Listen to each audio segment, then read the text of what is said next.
albabul ashir dambugal sappa ɓangal babul hayd no yewten fi dambugal fi fiilurdu.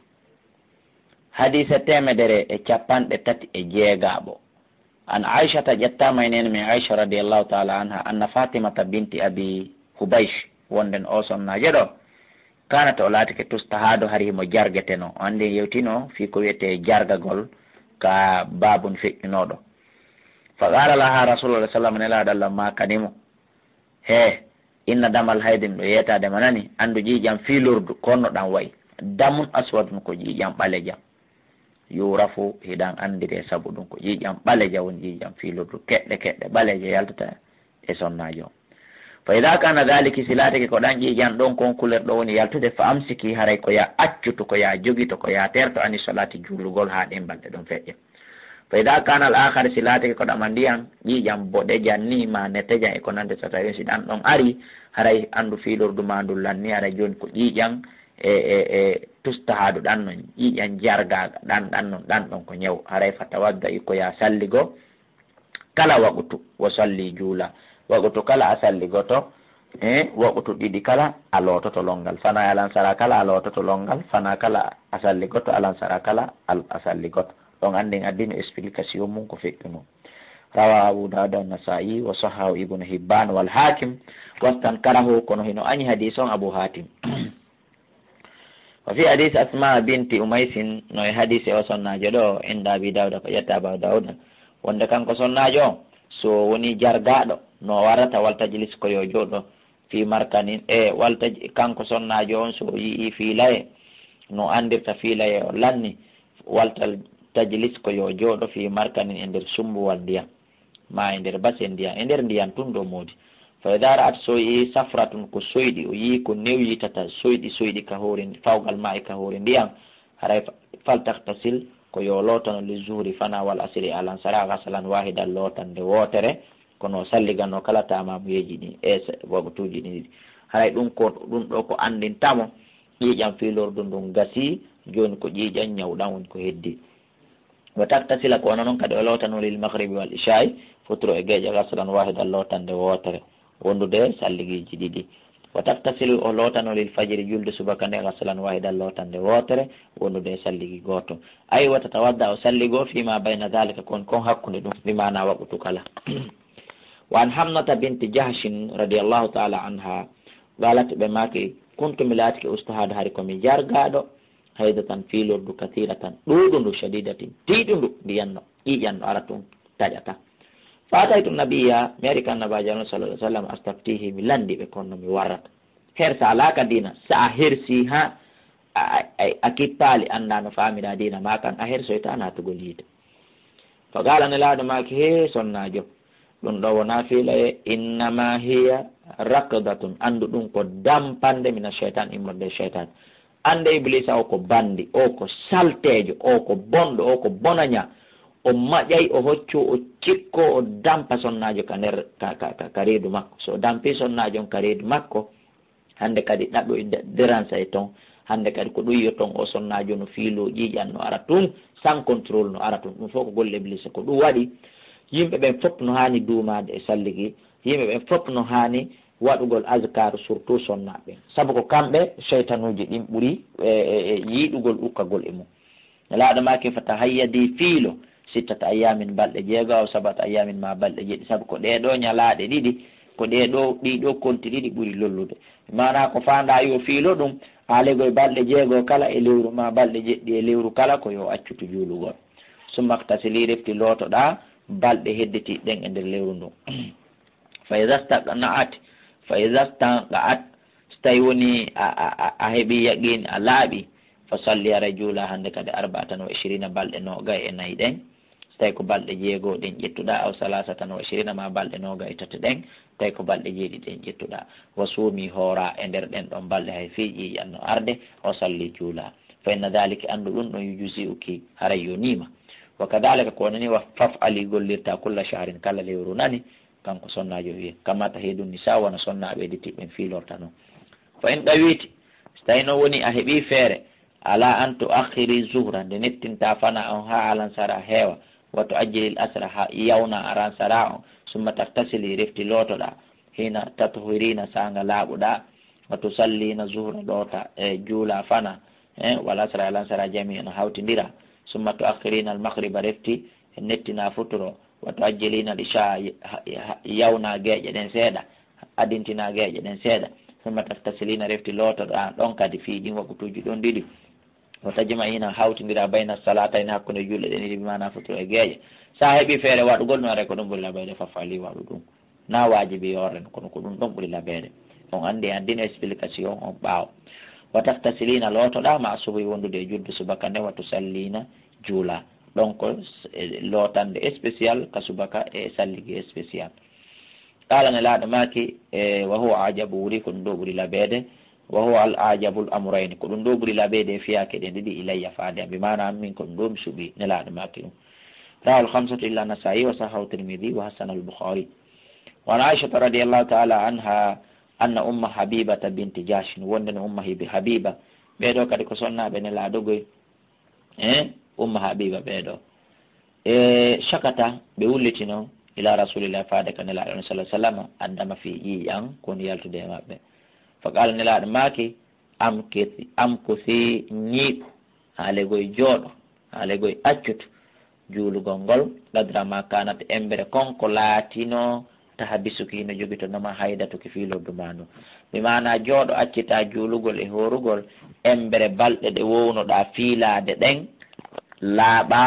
adi o jargal gol ɗo nanguma summa ihtasili refti lootoɗa wa kanat laati taktasilu lootagol ngol li kulli salatin ko fi kala waɓutu ɓe loototo longa rawah muslim wa fi riwayati lil bukhari no ari fi riwaya bukhari nelaɗo maki wa tawadda i salli ganoɗa li kulli salatin kala julde wa yawa hadisa li abi dauda noko abi dauda wa gayrihi min wajin akhara e banggal go wa an ummi atiya yettama e nene atiya radiallahu taala anha qalata ɓe make kunnamen laatike lana uddul kudura menen men kontatano kudura ko wiyete kudura ko si woni e ƴiƴan ella on gasi ndiyan danejan ko yaltata ɗon no tekkiti seeɗa no wayi tawa mbordi no wayi tawa maniyu ela nene ummi utoye maaki menen men laatanoki meɗen kontayno ɗum ɗo wassafura e koko soyɗata ka hoore ndiyam bada tahari ɓaawo laaɓalngal bimana ɓaawo fiilaye on kuppi men laataki meɗen kontayno ɗum ɗo chene hay e hunde bimana nayo o sonnajo jooɗo haali ƴiƴan ella gasa ta ko ɗum ɗo yaltata ta hani kadi kanko himo continue o gaynal fiilade haray ɗon julde nde hino waɗɗimo koyo en faamu hoɗum waɗi na en accude sonnaɓen e hoore maɓɓe goy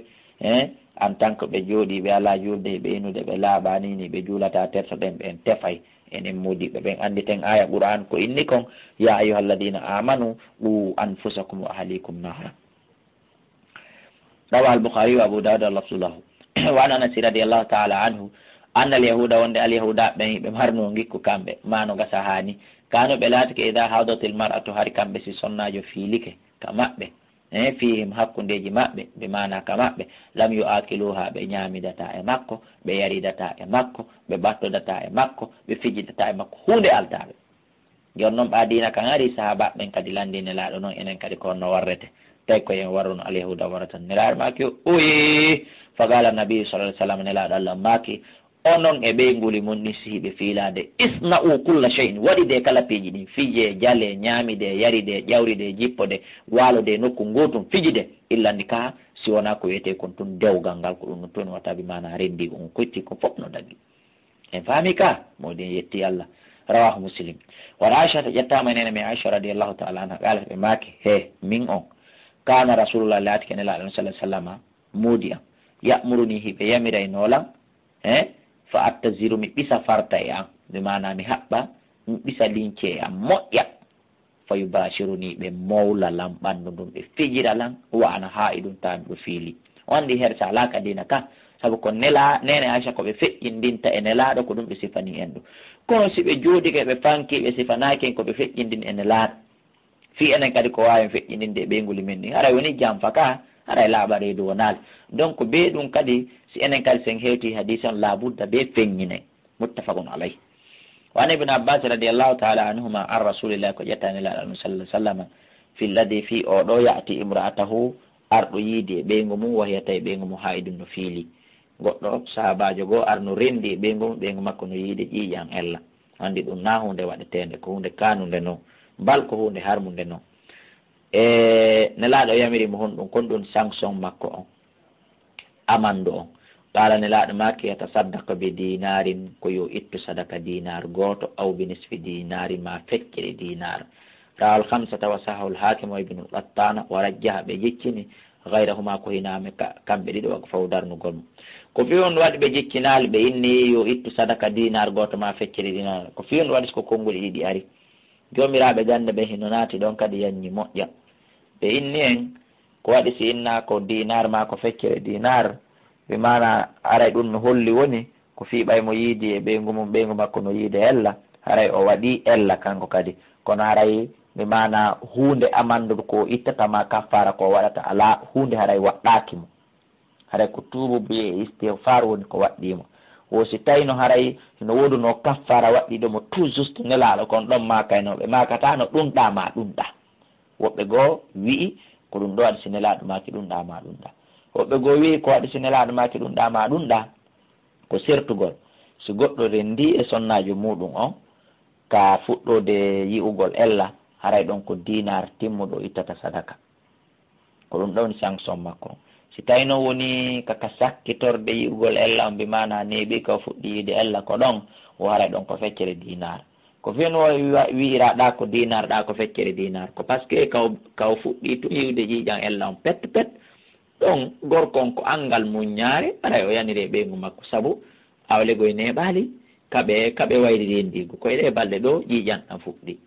amma noon oɗa tawɗo joni e ɓi balɗe joyi jeeggo o yani noon e ɓeygu makko ɗon haray on ɗon ko wira ko feccet ko saabu felore ɗuɗa ko jokke mo pande par ce que o wayrindiri e ɓeygu makko en faami ka wallahu ala wa alam wa Abi Saïdin al-Khudri radiyallahu ta'ala anhu qala rasulullah sallama nelaɗo maki alaysa e o sonnajo wonali ida hadatil mar'atu si o sonnajo fiilike e o sonnajo wonali si o fiilike lam tusalli o juulata lam tasum o horata kono woni muttafaqun alayhi fi hadisin tawilin koye nder yewtere juutude hadise juutuɗo ɗum ɗo ƴetta mi mana ko nelaɗo maki goɗɗum ngo goɗɗo immi jaabi goɗɗum ngo on say noon nelaɗo maki ɗum ɗo en wata andude ɗum ɗum fof ko ɗum waɗi siɗen jonni numéro téléphone ji kan nodde ten 68 60 53 09 63 60 53 09 wana aishata ƴettama enen min aicha radiallahu taala anha qalat ɓe maki lamma ji'ina tumande men arno e sarafa ka wiyete ɗon sarafa ɓay min hewti ka wiyete sarafa ɗum ko e nder hajju ko ɓe wonno yawde kon ko hajjuni ɗum hittu mi fiili mi mana ella fuɗɗilan arande ɓay ɗum waɗi fa qala nabi sallah sallam nelaɗo maki aicha if ali gollu ma yafalul haaju kala ko hajjiyankejo gollata gayra si wona tun allah ta tuufi a wangotako bil bayti ka suudu few hatta ta tuhiri ha laaɓa kono yahugol mina bugagol koccu daragol arafa yahugol hakkude safa e marwa sina fi joni ɓay ɗum ɗon ka nder juulirde woni fewdo ko alano ka juulirde ɗum ɗo fonti goɗay sonnajo fiiliɗo ko andingol en si sonnajo yeehi hajju fiilaye nangimo ton haray koni o waɗata ko wangagol ka suudu kaaba sonnaɓe goo no waɗa hunde islamu yamiraɓe ɗum ɓe hana wadde ɗum ɓe ƴetta pikir ma comprimé fi wota ɓe yi'u ella e nder lebbi ɗi ɓe wonata ɗin ka hajju ton yoɓe accu ko waɗi si allah hoddiri e maɓɓe lewru kala yo ɗum yaltu e maɓɓe ko sabu tuundi wondi ka reedu maɓɓe yo yaltu si ɗum yaltali moƴƴanaɓe allah no wawno wadde gorko on kadi fiilotoɗo kono ella e probléme o ala e reedu gorko on amma kamɓe sonnajo lewru kala lewru si ɗum yaltanali ɓe ko ɗum ɗo woni nambara on donc aray wota ɓe kupu wona hunde yoɓe yawɓe e hajjoya kala kaɓe yi ella on yoɓe andu golleli hajju ko goroɓe ɓen watta kon fof muɗum ɓe waɗay ko siwona wangagol ngol aray ɗum ɗon ko ɓe accu ha hitande ɓe laaɓi o ɓe wango ɓe ara islam na dina sattede mutafon alay ɗum ɗo kadi fi hadisin tawilin koye hadise juutuɗo itta wan Mu'adh radiallahu taala anu annahu no kanko Mu'adh sa'ala nabiyya o landiki annabajo sallah sallam ma yahillu li rajul hihi nelaɗo gonɗo noon dagani gorko min imrati immorde ɓeygu makko waya ha idun hara ɓeygu makko hino fiili ɓay min andi jaka on tigui duwaka yiɗude ɓeygu mum balɗe si ɓeygu mum no fiilade fa qal nelaɗo make ma fawgal isari kala ko woni konka sengo dow wudere ko alda e ñortugol wudere nden yaaha ley toon haray no daganima bi mana ɓandu ndu fof legoy awa bimana alego siwonaka farju ko ɗon ko fanda ɗum tuwoni haray daga nakima ha o laaɓa o looto kadi longal ngal na fiwigol tun kadi o laaɓi o lootoyaka ko ha o lootoyo kadi longal ngal rawahu Abu Dawud wa da'afahu wa an ummi Salamata radiyallahu ta'ala anha qalat ɓe make kana laatake an nufasa'u yeɓe ɓen ƴiƴam ɓesugo ko wiyete ƴiƴam ɓesugo ko ƴiƴam yiyete ɗanɗam batte jibingol ngol taɓudu hino jooɗotono accita julde ala hadin nabi e fendo jaman nelaɗo sallah sallam ba'ada nifasiha ɓaawo jibingol maɓɓe ngol 40 yawman balɗe ɓaawo balɗe 50 eɓe jooɗotono hara ɓe ala julde siɓe fuɗɗoto julde rawal 5 illa Nasa'i wa lafzu li Abi Dawuda kono noon en dallinorta ɗum ɗo inne si sonnajo jibini o fuɗɗota ko juulude ha beetul lebbi ɗiɗi ma ɗum beetum balɗe 50 si sonnajo jibini hande ƴiƴam ɗan kopi hande haray ko yo yaw o looto longal haray waɓutuji ɗin hino waɗɗimo suumoye kadi hino waɗɗimo so waway horudude mum so wawata o ñawlo ko waɗira ɗo o distance ɗo balɗe 50 ma balɗe 60 riwaya go ko balɗe 60 riwaya ɗo ko balɗe 50 alegoy ko ɗo woni dernier filurdu hay si ƴiƴam ɗan ko paali ha timmi balɗe 60 misal ma o riwaya ɗo balɗe 50 haray yeeso ton koyo konte ko o jargaɗo haray hande kadi kontatake ƴiƴam filurdu man da si en faami haray hande kadi koyo o warruno expliquer ɗen ka jargaɗo ɓawo to o lootano fana e alansara longal o hawtindira ɗi o juula ka be salligi futuro e gueƴe o waɗa noon subaka o looto o salligi o juula haray ko noon o warrata o fi lafzillahu no are konngol makko walam ya'murha yamiral mo kanko sonnajo annabi sallallahu alaihi wasallam ɓe ɗaɗa e salati nifas yoɓugol julde ɓesugo mi mana julde ko duwano juulude e nder ƴiƴam ɓesugo ngon nelaɗo yamirali sonnajo yoɓugol ɗum ko wano noon ƴiƴam fiilordu ɗum kadi sonnajo no fiilade o laaɓi hara ɓe yoɓata ko yoɓete e nder fiilordu ndu ko kala suumaye ko ñaami e nder mum ɗum ɗon si o laaɓi o lootike o yoɓo yay suumaye o amma julde ko feƴƴirimo e nder fiilaye makko ma e nder ƴiƴam ɓesugo makko haray ɗum ɗon yoɓetake wa sahahu sellini hadise al-Hakim haray o siɓɓe julɓe addina nasi addina ko laaɓode ko fiɗu wonɗe janngude ɗo no metti fi haray en ala tafsirude fof jannge ma ɗum janngin on juuta e moƴƴa kala ka tawata hadis mo on faamali moƴƴa ma hiɗon andi ñawore goo luutondirde e koko janngaɗo haray ko yo noddu ka numéro téléphone ji si tawi ko hadise kupaɗo on andi buluko on hadise e jeɗen ka Riyadu Salihina e ka Sahih Bukhari e ka Sahih Muslim ko toon ɗe juutina ka buluku ɗo hadiseje goo haray ɓe raɓɓindini faalaɗo andude hadise on no timmiri tis ma en addi ñawre misal no longal lotorte ma no tamorte ma no juulirte en addi ñawre ɗo himo andi ñawre goo luutodirde e ɗen ɗon haray wona yo o jaɓu ko woola ɗo kon sellama o hutu ɗum ɗo haray ko honɗum o waɗata ko ɗum waɗi siɗen jonni numéro téléphone haray ko yo noddu ka numéro téléphone ji 67 60 53 09 63 60 53 09 68 60 53 09 60 60 53 09 ɗi numéro ji nayyi ɗo ko yo noddu kala hadise tawɗo ko kupaɗo e nde deftere Bulughul Maram ɗo en addanaymo hadise on no timmiri ittenmo ka Riyadu ma ka Sahih Bukhari jonnemo haray ɗen faami hadise on e yurmede Allah si tawile kadi ko ñawre nde o nani ɗo nden tawi famanaki mo moƴƴa ma faamu ko faamuno kollaw no luutodiri ɗum ɗo foye mum yo noddu